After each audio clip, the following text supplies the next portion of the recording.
Okay, wonderful. So you heard me share a little bit of a story as a boy. I'm going to share a story as an adult. Finding my personal power. Yes.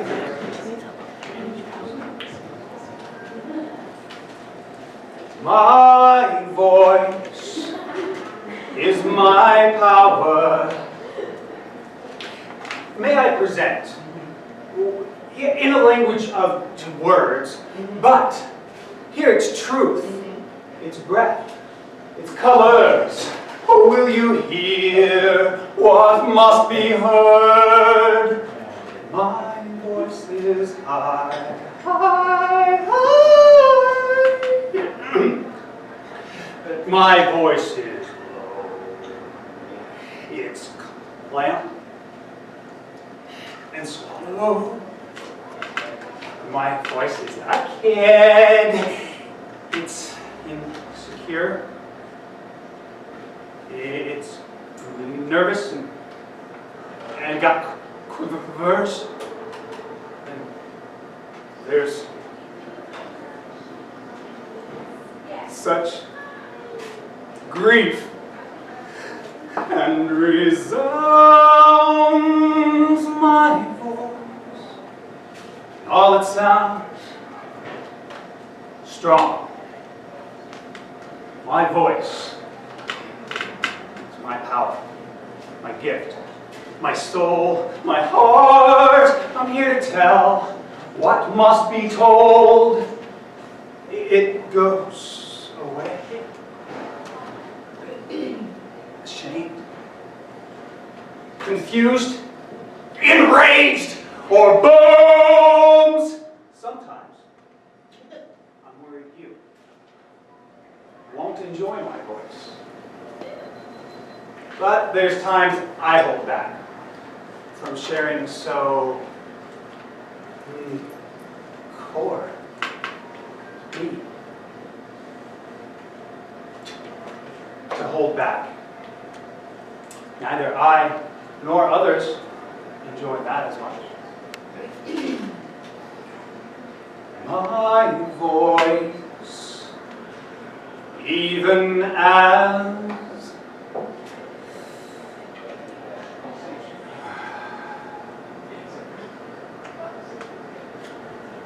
silent, my power is our power. My voice.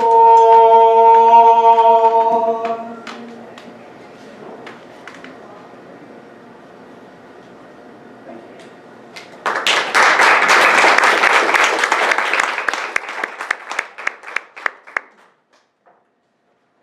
So I shared a little bit of my story right there. If you can picture, I meant to say this before I performed that. If you can picture some of the things, you can go ahead and stop. Some of the things that you've been through, healthcare, family, emotional, and how you might have ridden some of the roller coaster that I just shared with you, right? Many of us, as I've listened to your stories, have had to find our voice and had to lose it, had to step on it. So, I am an artist, and often performing. I wrote that in like 2006 or so. Then I pretty much lost everything in around 2010. My home, my family, my congregation, my job. I didn't lose my sanity, which was weird because I was used to losing that. But I finally had something to explain why things have been so strange for me. Start another one, please. Ladies and gentlemen, Ben, my videographer. Let's hear it for Ben. So I talked a little bit about P3. In front of you, you have a short half-page survey. If you would please go through and fill that out. Put pretty much your whole life on there except for your name. Okay? Because we don't want your name. And as you go through and fill that out, if you can, give it back to me at the end of this section, but if not, get it back to me today. Here. Where are the spare forms? Oh, yeah, there should be plenty to go around. Take one, pass them. pen? If there's not, tell me. Does he need a pen? Pen? So, I'll talk a little bit more about P3, poetryforpersonalpower.com. But maybe you want to know a little bit more of my credentials before I tell you more about that. Who here wants... Are credentials important to you guys? Credentials important? No. Nice. Nice. Well, have you noticed that sometimes we try to pronounce credentials? Right? You have your PhD. You're either doing clinical or you're doing research. Or perhaps you have your doctorate in psychology. Do you know what we call that these days? Your PsyD. Whatever. Or your clinical addictions counselor, your CAC. We try to pronounce credentials. Well, I'm going to tell you a little bit about my credentials, if I may. May I? Go for it. She says yes. She says Go yes. for it. I started my credentials as a wee young lad.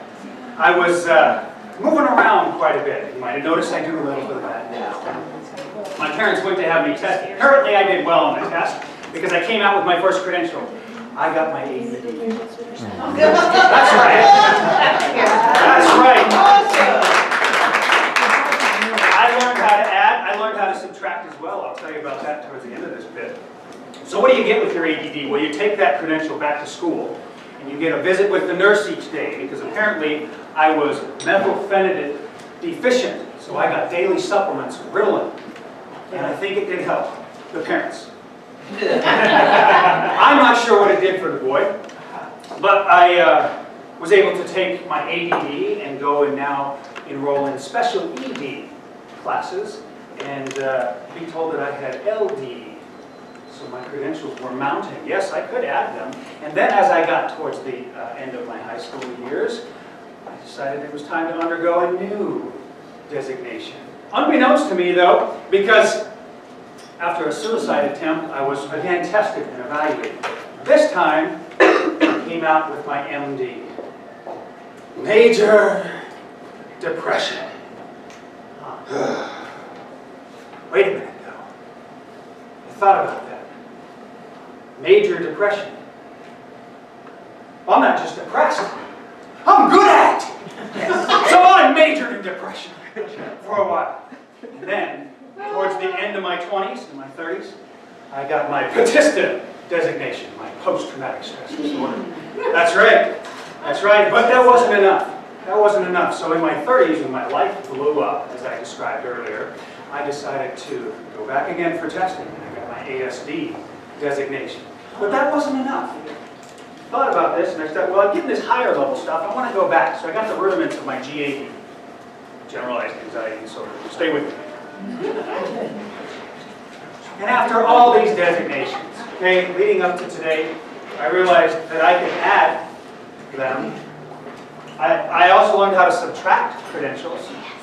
I certainly learned how to multiply them, but the trick is to be able to divide and conquer. And I've learned that sometimes you have to just, everybody do it with me, take a breath. Just be. Credentials, thank you.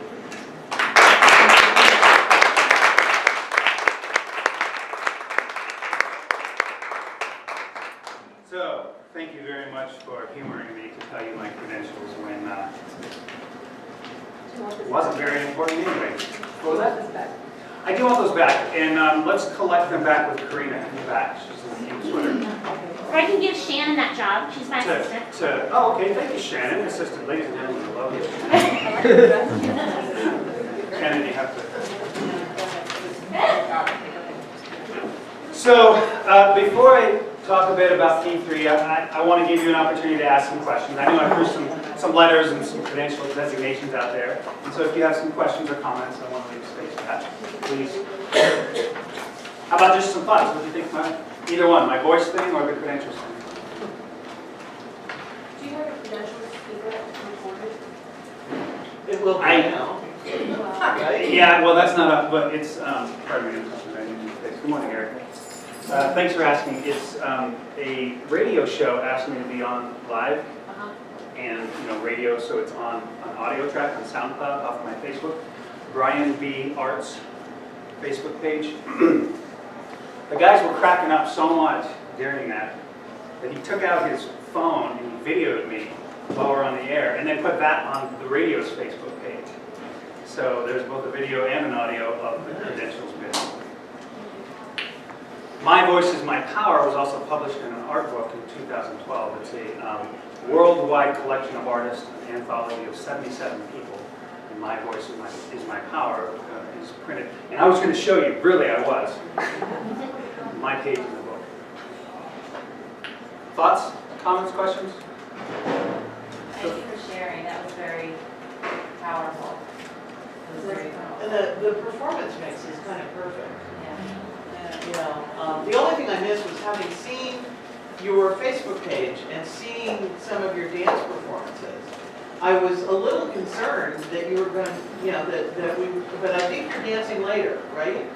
Today. Not to my knowledge, but... You got a whole field going on up there. There will be fire dancers, so maybe you can join them. Okay. But no, I mean, he's also, and you can see this on his Facebook page, he's got some really powerful dance performances, one in particular, that was really effective. So check out his Facebook page. Yeah, thank you. Thank you very much, Casey. I appreciate that. I'll give And you... we only met yesterday, so it's not like he's paid me to say that. That's right. That was a spontaneous exhortation. I'm sorry. I'll just check my time here. Oh, good. Looks like I've got another 15 minutes. So, my arts tend to be pretty raw. I've got some stuff that's kind of fluff and just fun, but it tends to be pretty to the core, kind of like some of the other stories we're sharing here, right, in healthcare. Let me just talk more about these 3 precepts of poetry for personal power.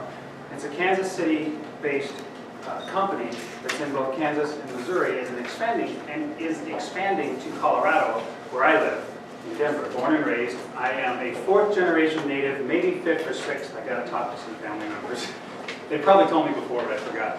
Italian coal miner down in Trinidad, Colorado.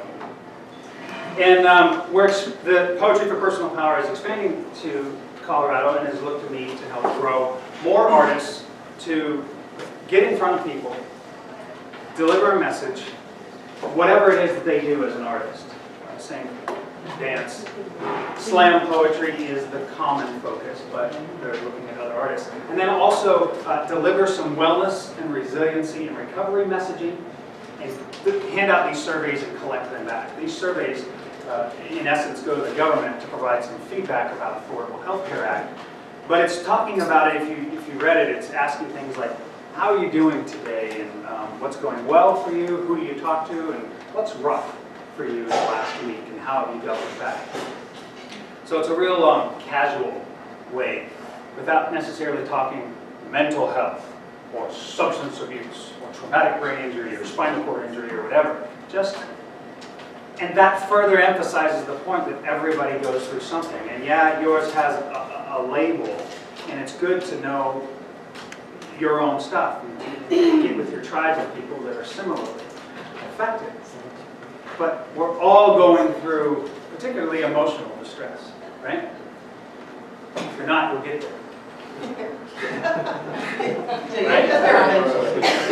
We weave in and out, and everybody goes through that. And one of the main points of Poetry for Personal Power is to unmedicalize going through these emotional distresses.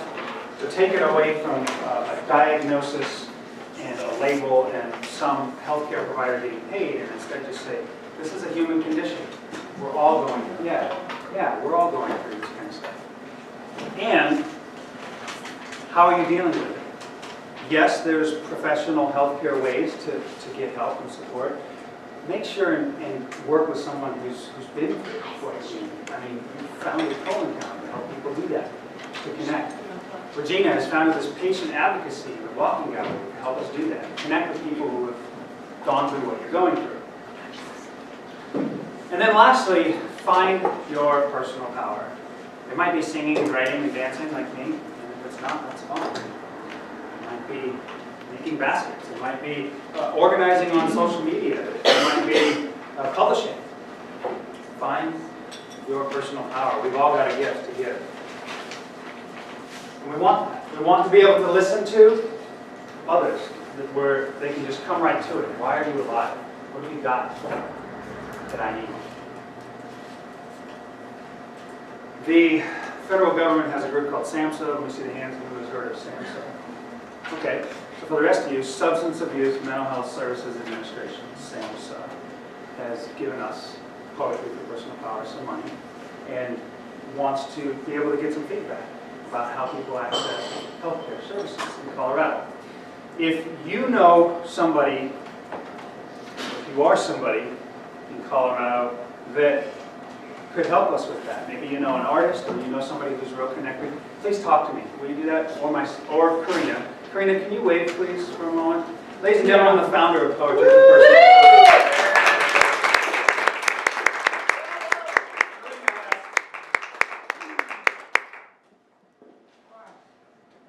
I was just going to have you wave, but you're going to come up, you're going to start doing some of your shit. Well, I was going to sort of give the whole agency overview. I think you're doing the spiel. I'm doing my stuff. So what Brian has just given you an example of is, he is a sponsored artist, and we do healthcare messaging campaigns. So what we do is we find all these artists, we have 45 sponsored artists, and we say, we're going to pay you $5 to do, or we're going to have you do a 5-minute commercial. We'll pay you $150 to do a 5-minute commercial during whatever your show is. So Brian did like, you know, a 10-minute show of drama, like a one-man play, and then he did our commercial, which is a resilience healthcare messaging. So we're teaching people about resilience. And then we have healthcare messaging about tobacco, which, you know, he didn't do that one. We have healthcare messaging about voter participation, because it turns out civic activity is highly linked to health. And so there's grant money out there to do healthcare messaging that way. So we have 3 main program areas: healthcare messaging, which you've now seen, peer support programs, and then lay interventions. So that's going out to the community and saying, by the way, your business is already doing mental health care. Did you know that? And so we have a survey. Did you want to talk about that? The one that I just handed out? No. Oh, I'm sorry, you're talking about the well-being impact survey. Yeah. Nonprofits can take this survey. It's about 3 to 4 pages. And when a nonprofit takes this survey, somebody who works at the nonprofit, it doesn't need to be higher level.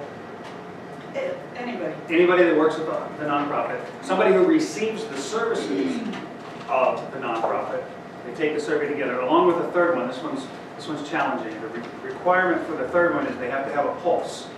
Okay? So those Key metric. key metrics. So those 3 people take the survey together, asking what kind of services are you already providing, how could you teamwork better, and how could you deliver programming like personal power, or poetry for personal power, that empowers and strengthens people, plus your own organization, both those that are getting services, plus your own team. So what we find is that nonprofits in the community are already doing healthcare, and they don't even know it. They may think they're just doing mentoring. They may think they're just doing health data access, or user friendliness, or who else? Who else in the room has a business? Yell out what you do. Audience participation. You gotta say what you do here. Musician. Connected health. Connected health. Writer. Writer. So these are all actually mental health related activities. And so what we do is we have a list of 45 things that improve mental health, and so then you just check it off. And then you can go to the healthcare funders and say, oh, I'm a mental health provider. I provide all these things related to mental health. And so that ideally gets more funding in the community, because it's easier to go to the community and teach them how to do mental health than it is to go to the mental health care system and teach them how to do it properly. So, and you guys know how hard it is to go to the healthcare system and teach them anything. So, if we go out in the community and teach them how to access healthcare funding, the money pot in healthcare is so big. And the social determinant studies are showing that 80% of healthcare outcomes are out in the community. So we're just using this prevention research and doing community. So Brian is one of our community artists, and he's our outreach, one of our outreach coordinators. And To get more artists Yeah. doing this. Imagine that, an artist who could get paid for doing a gig, right? Yeah. So let me give you my email if you want to write it down on one of your pieces so that you can tell me other people that I need to connect with in Colorado for this. It's B-E, Arts Wellness, B-E, Arts Wellness, bartswellness@gmail.com. I also have a Facebook page that's a community cause page. It's called that, B Arts Wellness. It's on Facebook, and you can see albums, photos, and videos of what I do here. I'm sorry. The Arts Wellness at Gmail. B Arts Wellness at Gmail. Correct. Correct. And I'll be around for another day and a half here. So please let me know who we need to connect with. We've got money to fund some folks this summer. After that, the money may run out, or we may have developed some more sustainable funding. Okay?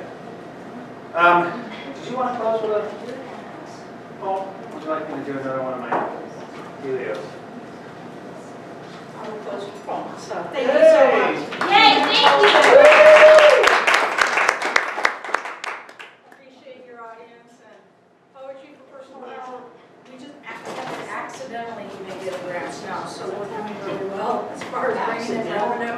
So that's why we wanted to just sort of share that plan, because we've been doing a lot of business development. But we also pay sponsored advocates, and so we have like Uber for healthcare activists, just like we have for artists. So this poem is called A Gift Not to Fear Conflict. If I was a warrior, poet, entrepreneur, and visionary, I would build a way in the world where it was safe to be different. People always think they want to make me just like them, but I was given a gift not to fear conflict. And I'll keep pushing back against them all until my back's against the wall to say, we've all got abilities, nobility deep inside us. We're princes. We're beauty in the dust when they keep giving up on us. My teeth just come out flaring, fight buried all around. All this misery expounding down, the weight keeps pounding down till I can't hold no more. Till I unfold what I thought I was before. I can't remember who I ever thought I was or would be. Or how the power to burn through demons in the night who thought I could be. Take it. Do I wake up? Or have I been awake 3 days already? My soul screaming, scalding to stop the scolding. The molding of this world as beauty opens all around me. Insight so intense, yet filled with fear that I would just be disabled. My psychosis always labeled, they said, only drugs, making you able to do anything. That's what caused those hopeless years. When I lived without joy to jog, without friends, without being able to trust in my dreams, and in the deepest, darkest chasm away from the love of him who made me, they said, hearing answers to prayer was really just crazy. But Joseph said, I had to go through all those hopeless years to learn how to save lives. And his brothers learned responsibility, and he learned to respond with the ability beyond the words that Moses thought he didn't have. Of groaning pregnant nations, sharing the first fruit, sharing the living fruit that we are all one. So I broke open that trap. I got my back off that wall so I can finally start answering that call that's eating me, my people's pleading need, and what's inside me can finally gasp into existence and pray. So, if I'm a warrior, who do I fight? The lies spread by fools who are afraid to challenge their own assumptions? the wickedness in high places when people with judgment just causing devastation, the laziness and destruction of the entire creation? Or is my battle with him my own anger and sin, my fear that I've given in to? If my gift is not to fear conflict, to keep pushing back even when flat, exhausted with 3 nights without sleep, I still find a way that other people can answer their call by learning how to contribute. Maybe I can offer as tribute my own fears to believe I've been redeemed and my weakness, my sickness, indeed, is all just meant to be. So that's the prayer, the answer, the war. My fear of peace, I give it peace. I fully accept what I can be. I wake up.